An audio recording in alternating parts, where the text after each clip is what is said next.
All right, fourth graders. So you are going to create your own story using these images. As we've talked about on our Zooms, you have different pages. Some have no text boxes, some have no images, they're just background. Some have characters with no text boxes, some have existing boxes with no characters. It just depends. You have a bunch of different options. Some pages, like this one, has just a lot of blank space in case you have a lot to write or want to add a large portion of the story in one section. Same thing with this page. There's a lot of open space to write. What you're going to do is you can rearrange these. Take a look at all the pictures. Think about the story that it tells. Think about the story that's in your head based on these images and based on what you're seeing. And you may not like the order that it's in, so you are free to move it around. This looks like the fox is talking to the crow, but this is a different fox talking to the crow. But then there's a crow up here. Maybe I say I want to move this one because I want to put all the talking to the crow pictures together because I want to talk about the various conversations. So I just pick it up and move it around. I can come over here and say, you know what, this really belongs here. I'm just going to click and hold, and I'm going to move it up, and I'm going to move it there. And that's how I can rearrange this to tell the story. You know, I'm going to say, all right, he needs to be over here because he's going to talk about how he's whispering that I want to go for a ride, and then they go for a ride together. This is the story you're going to tell. So you look at all these first. Look at all these pictures first and think about what is the story that you're going to tell through these images. Then you rearrange the pictures into the order you want. Now, let's say I say this one is going to be my cover. I'm going to move this to the front. This is my cover. I'm going to insert a shape and do a rectangle, and this is going to be where I type. So my book is going to be about birds and foxes. I can highlight it, change the size. It's a title, so I might even go a little bit bigger. I can put it in the center. I can look at this box and say, you know what, I don't like that gray. I'm going to come up here to the paint bucket, and I'm going to make it white instead, make it stand out. And I'm going to make sure I put a border around it. So now I've got a little black border around it, and I have a white box. I could put in another one. And by me. Again, the same thing. I can put it in the center. I can change the fill if I wanted to. I could put my border around it. There's a border right there. I can decide that I'm going to highlight this, and I'm not going to make it the same size as my title, but I might come over here and make it 30. Now I just have to extend my box just to make it fit. Drag out those corners. I can drag this out, and then I can reposition this wherever I want it. And if I find that red line now means both my title box and my author box are centered. I don't want to have Mr. on the same line, so I'm going to drop that down. You keep editing and revising not just your text and your story, but your elements to make them look good. So there's my first page. So now I come over here. Now I'm going to put my text in here, but I can't write in this box. I still have to put in my shape. So I'm still going to take my shape, and I'm just going to draw it over top of it. And since I'm making all my text boxes white, I'm going to make it white because they all have to be the same color.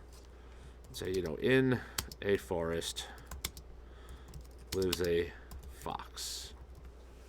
Maybe I'll just start there. Now I decide that maybe I want it to be a little bit bigger than that. So I'm going to highlight my writing. I'll come up here. Let's say I make it 24. So that looks good. I like the way it looks. Then now what that means is every time I put text in like this, it's going to be size 24. Come over here. I say, you know what? I don't think this picture works as my second page. So I got to I want to find another red fox one. And I'm going to bring this one up because I want to talk about how Red Fox has a friend. So, in a forest lives a fox. So here what I'm going to do is I'm going to put in another text box, and I'll drop it over here. Say, in fact, the forest had not one, but two foxes in it. And they were friends.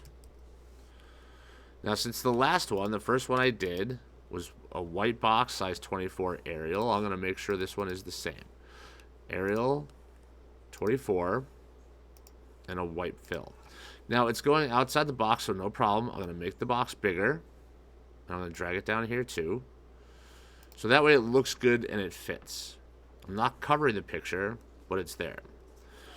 Now, this one, maybe I don't want to put a box in because I'm talking about having the bird in his mouth. Maybe I'm not ready to tell this part of the story.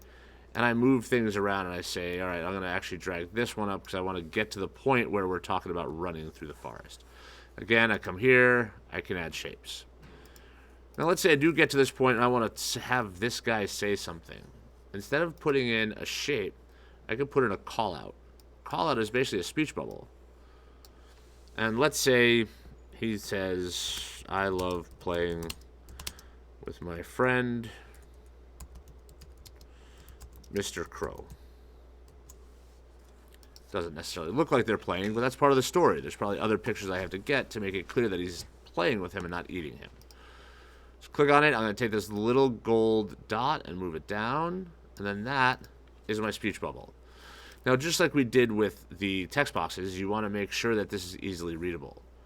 So we're going to change it. Now, the speech doesn't have to be the same size as the text, because the text is your main story. The speech are just sort of a text element adding a little bit of detail.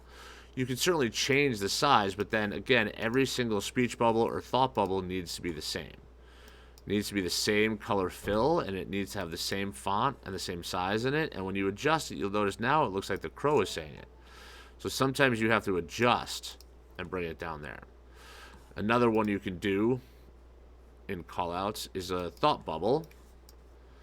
And it works the same way. You just type in it and you move those dots. Now you're obviously not going to put a thought bubble and a speech bubble in the same slide, so we just click on this one and delete it. So you can move these around, tell your story, make sure the story makes sense, make sure it flows well. Use the shapes, the rectangle to create these text boxes to type in. You can use callouts to create your speech bubbles. There are 36 slides. You need a title and a cover, and that leads you down to 34 that you can actually have pages of your story. If you realize there's pages you don't want to use, you are allowed to not use 2 of them. To not use a page, you will click on the page, hold down the Alt key on a Chromebook or the Control key on a Mac, click it, and say skip slide. What that'll do is that'll hide the slide. You'll still see it here, but it'll hide it from the final presentation of the book. But this way, if you decide later you need it, you could always Alt-click or Control-click and undo the skip slide. So you're allowed to hide up to 2.